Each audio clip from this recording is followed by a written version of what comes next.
Good afternoon, ladies and gentlemen. Shalom. I'm David Mencer, Israeli government spokesman. Today is Thursday, the 30th of May, day 237 of the October 7th war. And our war aims haven't changed since Hamas's army of terror invaded our border: to destroy Hamas's military and governing capabilities, to free all 125 hostages and ensure that Gaza will never pose a threat to Israel again. All of our objectives are within reach. Israel will not compromise on any of them. We start today with the desperately sad news of IDF casualties. Since the outset of the war, IDF fatalities have unfortunately risen to 642. Staff Sergeant Yedidia Azugi was aged just 21 from Rafah. He was killed in battle in northern Gaza. He leaves behind his parents and 5 brothers and sisters. Staff Sergeant Elia Hillel was 20, and from Tel Zion, he leaves behind his parents, his sisters, and his brothers. Staff Sergeant Diego Shvisha Harsaj was 20, and from Tel Aviv, he leaves behind his parents. Both of them, Elia and Diego, were killed in a car-ramming terror attack in Samaria yesterday in the West Bank near Shechem, Nablus. There are no words of mine that can assuage the pain of their parents and families. We embrace them and those dear families who have lost their precious heroes, sons and daughters, in this war for our very existence. The price of war is heavy and painful. Each casualty is a world unto itself. May their memories be a blessing forever.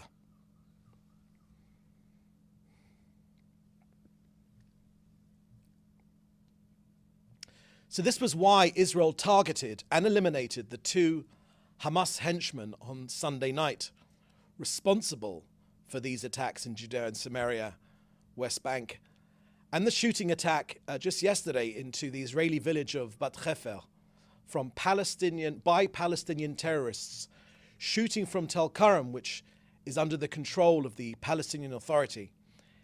Every day we thwart terror attacks in Judea and Samaria, on the roads and in the communities.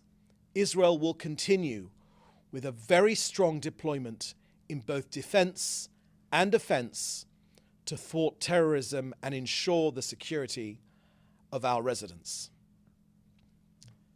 Next, an operational update regarding our precise and targeted operation in Rafah. We are using a limited number of troops in this intelligence-led operation to destroy Hamas and bring home our hostages in Rafah. I can confirm reports that significantly IDF troops have operational control of the Philadelphia corridor, the narrow border corridor between Egypt and Rafah. The corridor has been the Hamas lifeline. It has kept Hamas alive with their smuggled deadly weapons. We have already eliminated around 300 terrorists in Rafah in this operation so far. Some of them were hiding underground. Our troops fought them bravely in close quarters combat. Very, very difficult conditions. We have lost our own troops. We mentioned just yesterday 3 of our boys. Soldiers have been seriously injured, but IDF have found dozens of launchers along the corridor. Launchers loaded and ready to fire rockets, launch pits with rockets and mortars, again loaded and ready to fire into Israel, right up against the border with Egypt. Why did Hamas place these weapons there? You see, Hamas hoped that Israel would be wary of returning fire for risk of hitting Egypt. In the last few weeks alone, Hamas has fired 70 rockets and mortars from the Rafah area. In eastern Rafah, we've uncovered extensive underground terrorist complexes. We've located around 20 tunnels in the Philadelphia corridor area. We are neutralizing them. Tunnels that were used to transfer weapons and initiate terror attacks. We found large quantities of weapons, for example, anti-tank missiles, AK-47s, explosives, grenades. It's an extremely complex environment with many terrorists. But we make this very clear. No force in the world will stop Israel from bringing all 125 hostages home and defeating Hamas. We will not forget our hostages, not even for a moment. Now, the Hamas fake news propaganda war has certainly stepped up a gear. False reports claim that we struck the Al-Mawasi area. I myself have received requests from journalists about this issue. Our troops did not operate in the area. I say that again. Our troops did not operate in the Al-Mawasi area. In addition, I want to share with you that we have revealed documents that are available on the IDF website that during this war, Hamas stole 400 million shekels from the Bank of Palestine. That's $110 million or 85 million pounds, funds that belong to ordinary Gazans. Look, Hamas has no boundaries. It exploits its own people. It hides beneath them, amongst them. It steals their money from bank vaults without limits. Hamas will do anything to ensure its survival. All eyes on Rafah, says the campaign on social media. Well, our eyes are on Rafah, but we are tightening the noose. Lastly, an update from our efforts to flood Gaza with aid and counter Hamas's efforts to increase the civilian suffering there. 335 humanitarian aid trucks went into Gaza just yesterday.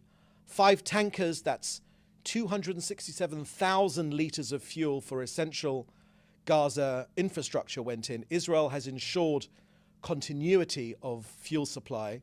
All that is needed are requests through the relevant channels, and we always facilitate them, always. 41 trucks were transferred to northern Gaza. 2 UNFPA, that's the UN Population Fund, mobile maternity rooms were transferred to Gaza yesterday. We continue to expand our effort to facilitate aid, medical aid into and across Gaza.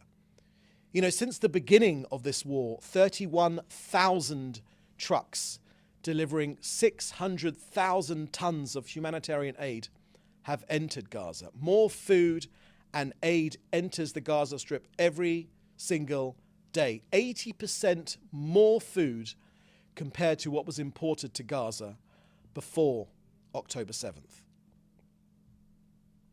So that's the end of our briefing today. I will now take your questions, which you should put in the chat with your news outlet. I'll be reading the questions today. First question from Dan Williams at Reuters. Israeli media are reporting that Mossad has uncovered an Iranian-backed cell which has carried out attacks in Europe and is planning more ahead of the Paris Olympics. Can you confirm and provide details?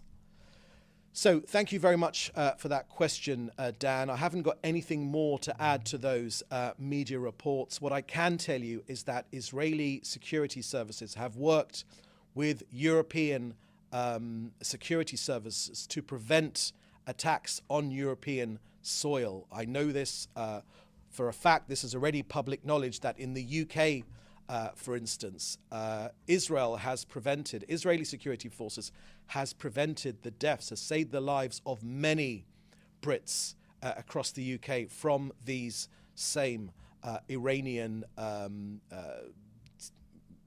terrorist activity. So I can't add any more on that specific case about the Paris Olympics, but I certainly can confirm that Israeli security services have in the past supported European-supported security services to save lives, particularly against Iranian terrorists. The next question from Dan Williams is Israel's expected to restart mediated hostage release talks this week. When and where will that happen? So again, thank you for that question, Dan. I can confirm that the Prime Minister and the War Cabinet has agreed for negotiations to continue when it comes to releasing our hostages. We know what's been effective in the past. In November, for instance, it's a combination of sustained military pressure on Hamas, which we are currently doing in Rafah and across Gaza, together with negotiations. The negotiators have been given instructions by the Prime Minister and the Security Cabinet to do everything that they possibly can to get our people home.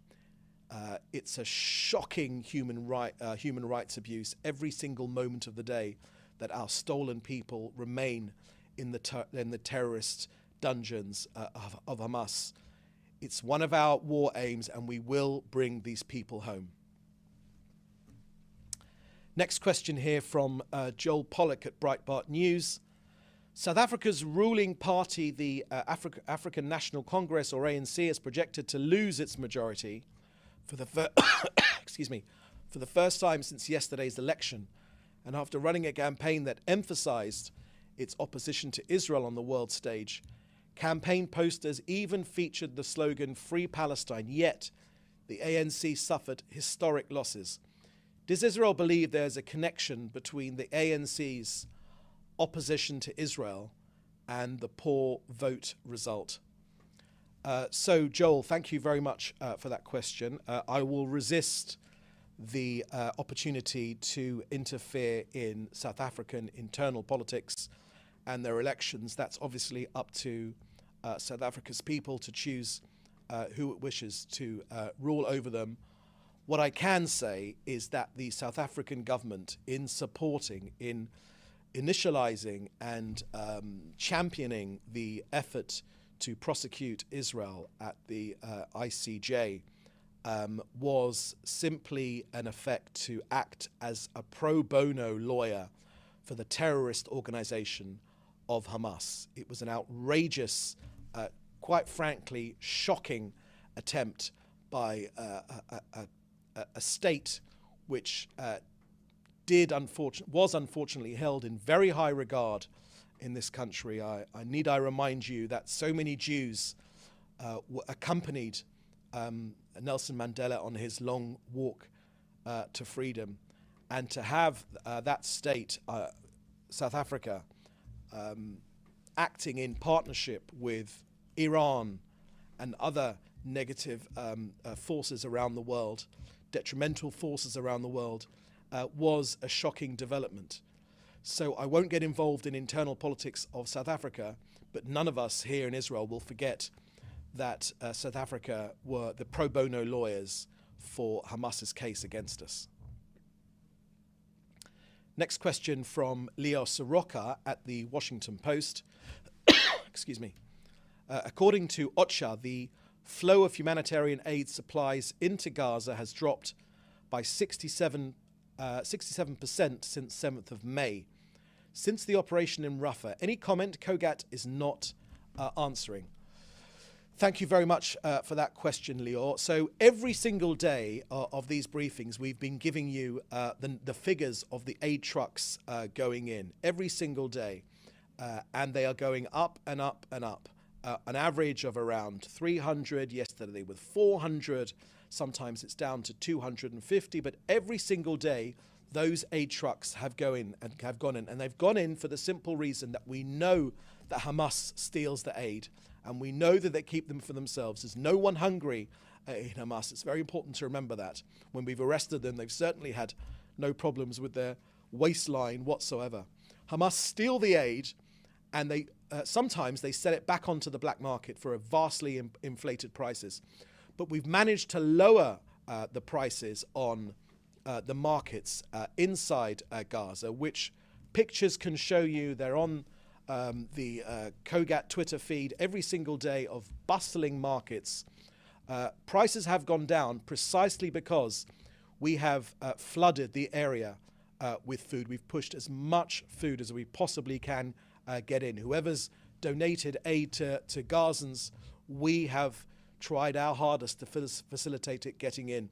The only change that there has been is when Hamas itself have bombed the Kerem Shalom crossing, where so much of the aid has gone in. And even then, we have reopened the Kerem Shalom crossing as soon as we possibly have been able to. And we've also pushed aid in through the northern crossings at Erez, and in every other way, through land, sea, and air.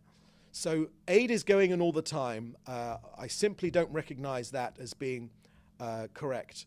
And I'm sure COGAT will get back to you. Next question from Hannah Julian of the Jewish Press.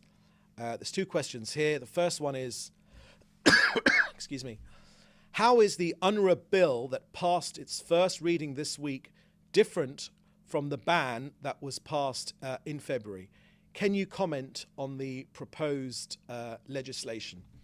Thank you, Hannah. I have seen those reports about the Knesset bill here in Israel to ban UNRWA. I can't comment specifically on the particulars of that particular bill. What I can share with you is what we have shared with the United Nations, actually, that UNRWA has operated hand in hand with Hamas through so many ways. Firstly, through UNRWA employees actively participating in the October 7th massacre, through UNRWA employees actually holding on to our hostages, sometimes live and even dead hostages, through the cooperation of Hamas putting their server farm underneath UNRWA's headquarters, through the fact that Sinwar himself, Yahya Sinwar himself, was a senior UNRWA trade union official for a long time, not so long ago. And the fact that so many members of UNRWA are also, employees of UNRWA are also members of Hamas. Look, we've laid the evidence out so clearly about the relationship with UNRWA. And I tell you what gets me personally is that international media continue to use spokespeople from UNRWA to give them an idea of what's happening in Rafah, for instance. UNRWA is a tainted operation. They are very inefficient. They bring the reputation of the United Nations down because of their inefficiency and their ineptitude. And of course, they continue to run schools, and they have run schools for many years, that promote anti-Semitism, they promote Jew hatred, and also the lie that, of course, that Palestinians will one day be able to erase Israel off the face of the map, that Palestinian children will be able to go back to and live and usurp the state of Israel in Jaffa and Rafah, in Haifa and in Jaffa. Ridiculous ideas. Instead of educating for coexistence and peace, they perpetuate this conflict. So the sins of UNRWA are clear for everyone to see. Yes, of course, it's headed notionally by Philip Lazzarini in Geneva, but it's the UNRWA Hamas henchmen on the ground which really call the shots. And really, it's about time that this dreadful organization that perpetuates this conflict, that has kept Gazans in misery for all these years, is disbanded, and genuine aid agencies are able to use the generous funds which the Gazans get from the international community and not sink it into the ground, this terror tunnel network, twice the size of the London Underground, and instead build up institutions, hospitals, schools, better roads, better healthcare facilities for ordinary Gazans to give Gazans a better future. Second question from Hannah Julian of the Jewish Press. What was the target that was attacked yesterday in Banyas, where Syria says 1 child and 10 civilians were wounded? Thank you for Hannah. I haven't seen that report and I don't know the answer to that question. I suggest you would ask the IDF, who may have some more information on that. Next question from Jim Williams of Zenka International News. Does the Prime Minister agree with the National Security Advisor, Tsachi Negbi, that the war with Hamas could last into 2025? So thank you very much for that question. Look, Jim, our war aims remain the same. They are to remove Hamas from power, to strip away any of its governing or military capabilities, to bring home our hostages, and to, of course, to make sure that Gaza never again poses a threat to this country or to anyone in the civilized world ever again. We will keep going until the job is done. And I tell you, the reason for that is that we simply refuse to live next to this genocidal organization. Israelis, when they go to bed at night, need to be sure that they will not be murdered at 6:30 a.m. The following morning, as they were on October the 7th. We need to be sure that this genocidal, murderous organization, wherever it is, in Gaza or in the West Bank, is obliterated and defeated. So that brings us to the end of this of today's briefing. We'll have another briefing for you on Monday. In the meantime, please do stay safe, and thank you very much for joining us. Thank you. Bye-bye.